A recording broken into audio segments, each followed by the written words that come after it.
In today's episode, we're going to talk about the word can't and how it is the destroyer of nations. But more specifically, we're going to discuss how to improve your imagination and visualization ability by removing the word can't from your vocabulary. Let's talk about it.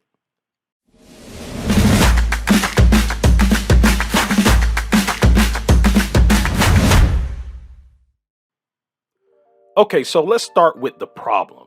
So, what is the problem with the word can't? Okay? Here's the reality. The word can't is literally the destroyer of nations. Now, what do I mean when I say it's the destroyer of nations? Well, let's think about it from this perspective, okay? Here's the reality. When you look around, just stop what you're doing right here right now in this moment, and I want you to look around. It doesn't matter whether you're in your house. It doesn't matter whether you're at your job. It doesn't matter where you are at this moment. Look around and look at anything that a man or a woman has created. Here's what I need you to understand. Anything that a man or a woman has created started with imagination and visualization. Okay? Everything, right? When you see something that a man or a woman has created, that is proof positive that someone leveraged their imagination and visualization abilities to actually manifest what was in their mind in the real world. Do you understand how powerful that is? So that's why the word can't is so dangerous. It's dangerous because when you start off by saying can't in your mind, you are enforcing a limitation that's going to stop you from actually having the faith to execute on your imagination and visualization, right? And so many people start off where they'll get excited, they'll think of something, a new idea of something that they want to accomplish, but then immediately after they start with thinking about, man, I want to do this, whatever this is, right? Right after they say that, that's where doubt starts to creep in. That's where words like can't start to creep in, right? But again, that word is extremely dangerous. That word will rob you of the greatness that is inside of you. Okay. And so that's why I say it's the destroyer of nations, because more people's imaginations have been absolutely decimated because of that word can't. Let me tell you a quick story. So let me tell you why I decided to even do a presentation or do a episode on this word and why I want you to remove it from your vocabulary immediately. So me and a good friend of mine, I have a good friend who, in my opinion, is like a unicorn. Okay. This gentleman has started a bottled water business from scratch. I mean, literally from scratch. It was an idea. I was there talking with him when he had the idea and when he shared that idea with me. And he went from having an idea of starting a bottled water business, which, by the way, regardless of who you are, most people don't know of anyone who has successfully started a bottled water business. Okay. And so I saw him go from the inception of having the idea to actually executing and materializing it in the real world. Okay. And so me and this gentleman were having a conversation one day, and we were talking about accomplishing great things, right? And in the midst of that conversation, he ended up saying that you can't do this, right? Whatever. I forgot exactly what we were talking about, but I just remember him saying can't, right? And it was almost like it echoed in my mind when he said it. Like it rubbed me the wrong way immediately. Okay. And this is like my best friend. Okay.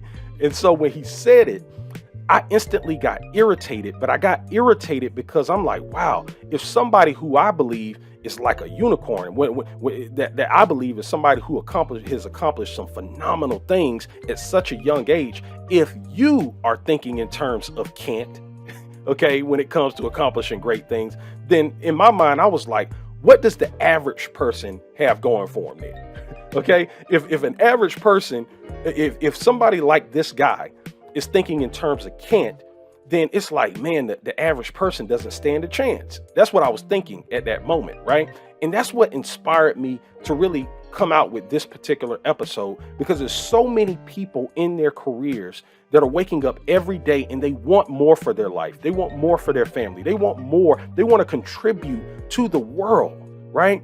But then as soon as they start thinking in that term and start taking that idea, that imagination, that visualization seriously, they become attacked with doubt.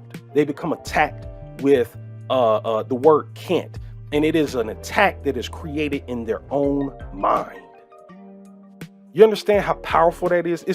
They end up self-sabotaging themselves. They end up robbing from themselves because they entertain the idea of can't. And here's the deal. I'm not saying that you won't ever have doubt. I'm not saying that you won't ever have these ideas pop up. But what I want you to do is I want you to be well equipped for how do you counteract that? How do you subdue that thought that will rob you of your destiny? And how do you push forward and make things happen and make your imagination and visualization come true in the real world so that other people can benefit from your great mind? Okay.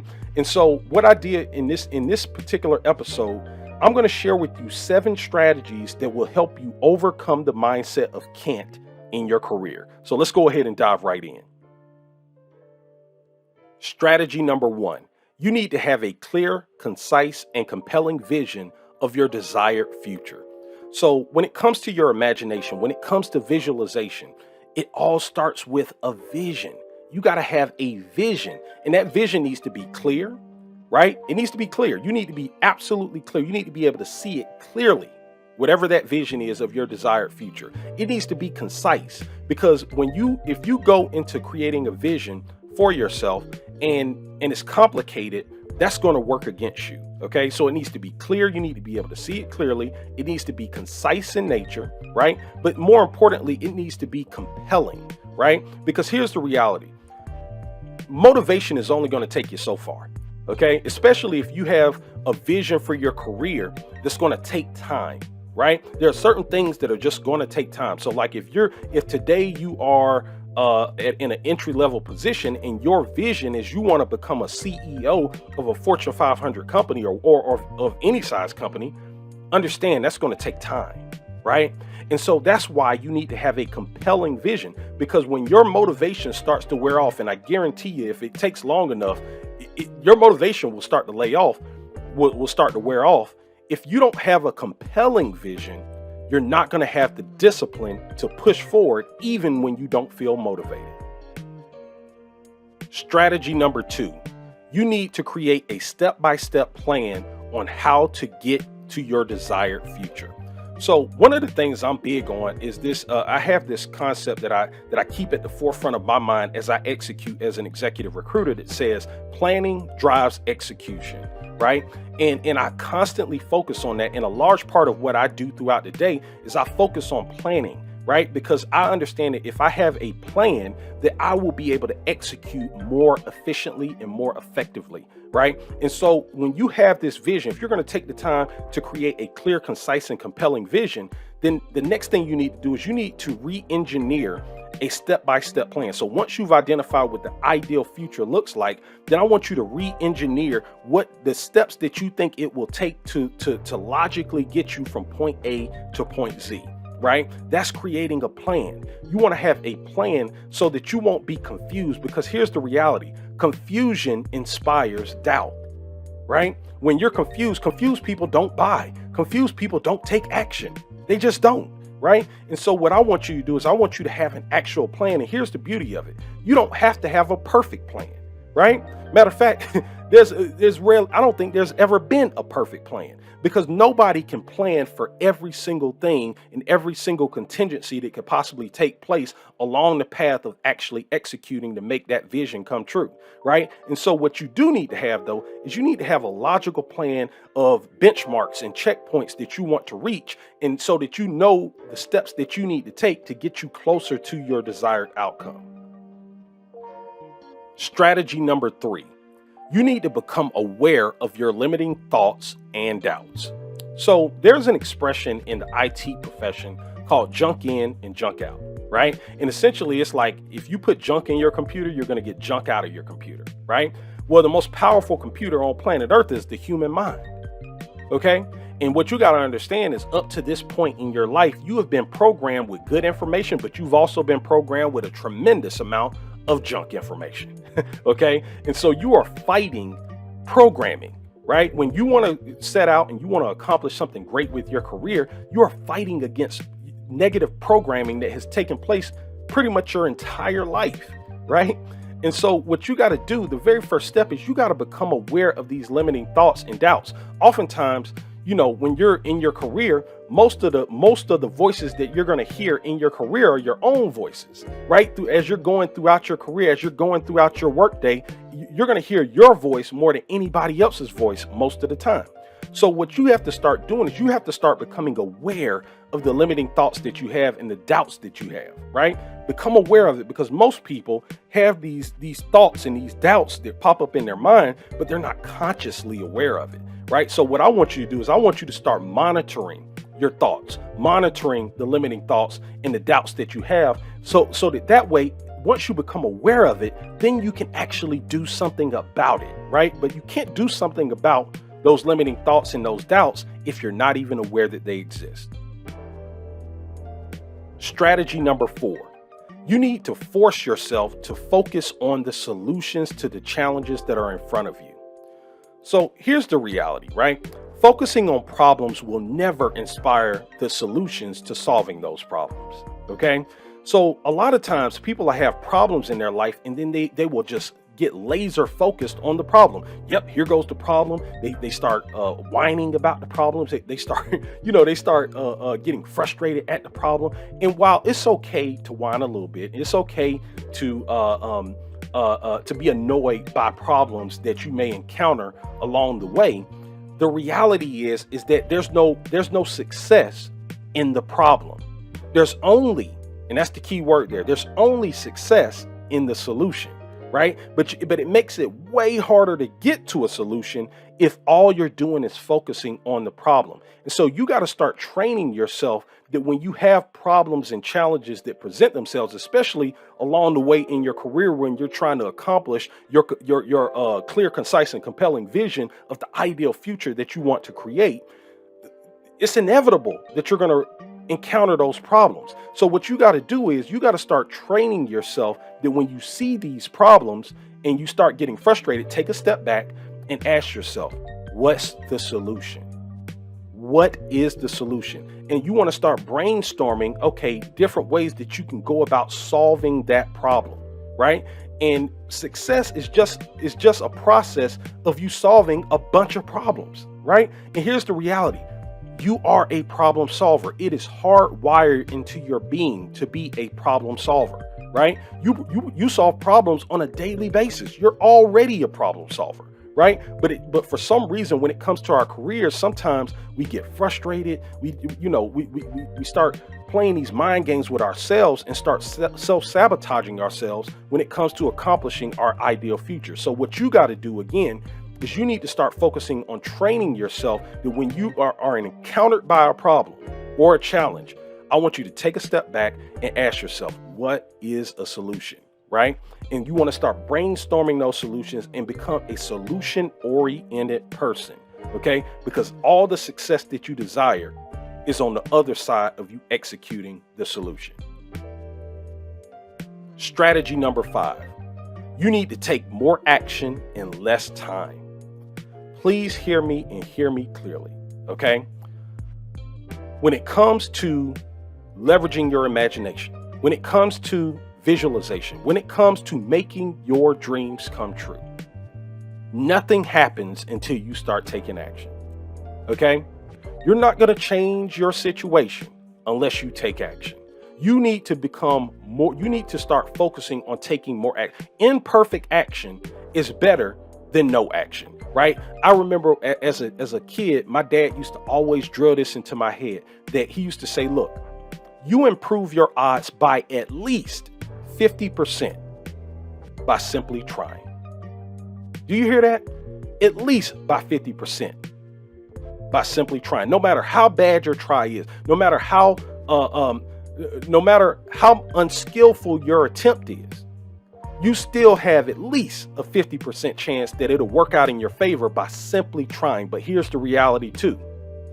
When you take no action, inaction, your odds are 100% that you will not accomplish what it is you're trying to attain. So that's why I say you need to take more action in less time, right? Right? When you take more action in less time, number one, you immediately attack fear. It's natural for us all to have fear along the way, especially when you're trying to accomplish something that you've never accomplished before, right? But again, the power, your true nature, okay, of power is in your action, right? And so you be better off trying something than trying nothing, okay? I want you to start creating the habit. If you don't have the habit right now, if you're a procrastinator, okay? And we've all been procrastinators at some point in our career. But if you're a procrastinator, I want you to start today with taking more action. And by the way, you can start with small things, right? Start with small things in your life. Practice the art of taking more action, right?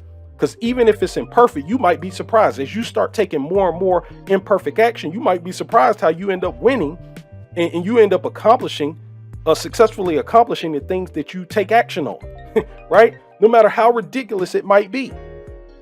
Take more action in less time. Strategy number 6.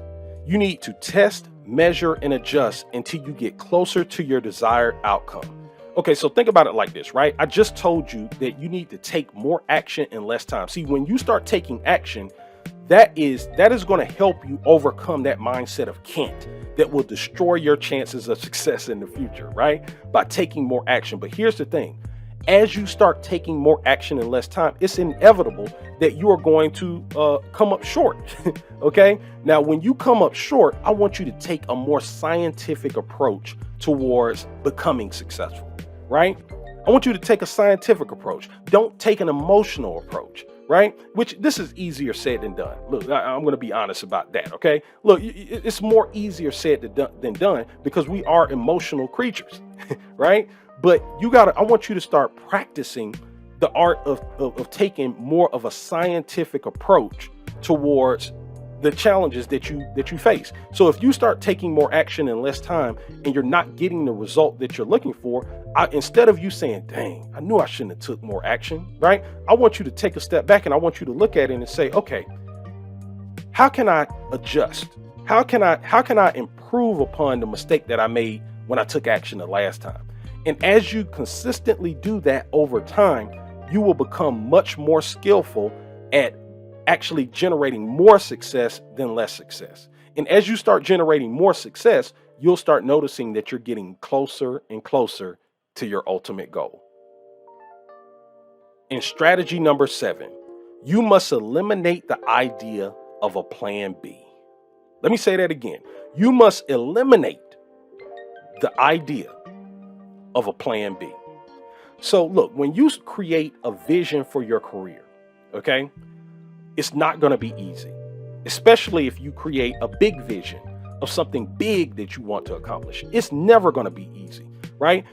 Sometimes you can sit back and you can look at people who seem to it seems like they just got it all together. It seems like they always win. But I assure you, if you look closely, right? If you engage with these individuals, if you start having conversations with some of these people who accomplish these great things that you see them accomplishing, what will become super obvious to you is that they fail all the time, right? The most successful people in the world fail constantly, okay? But see, the difference between those who accomplish great things in their career and many of those who do not is that the person who accomplishes great things, they never give up. They never give up, right? And so once you have taken the time to establish a clear, concise, and compelling vision of your future, you must commit to it. Commit to it, 10 toes down, right? You got to put your head down and you got to say, you know what? I'm not going to stop until I get there. I'm going to tell you something about a mindset of I'm never going to stop. It's like that mindset is so powerful, right? When you have that kind of mentality, the idea of can't becomes insignificant, right? Because you cannot stop someone who will not be stopped. It is impossible. to stop someone who will not be stopped, right? And it may take some people less time than others to accomplish what they want to accomplish. But I'm here to tell you, if you put your head down and you say, you know what, I don't have a plan B.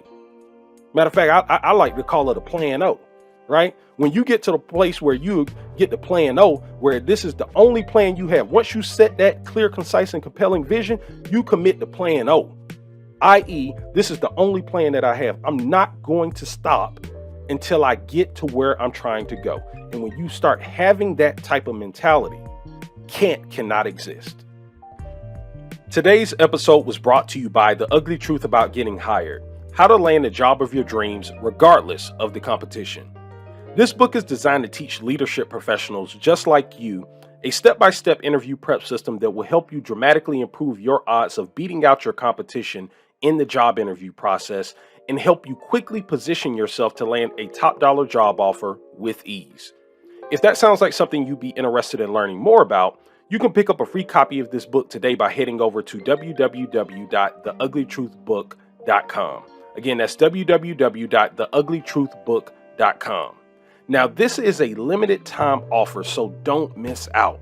Head over to www.theuglytruthbook.com and pick up a free copy of your book today. I hope you thoroughly enjoyed today's episode, and don't forget to like, comment, and subscribe.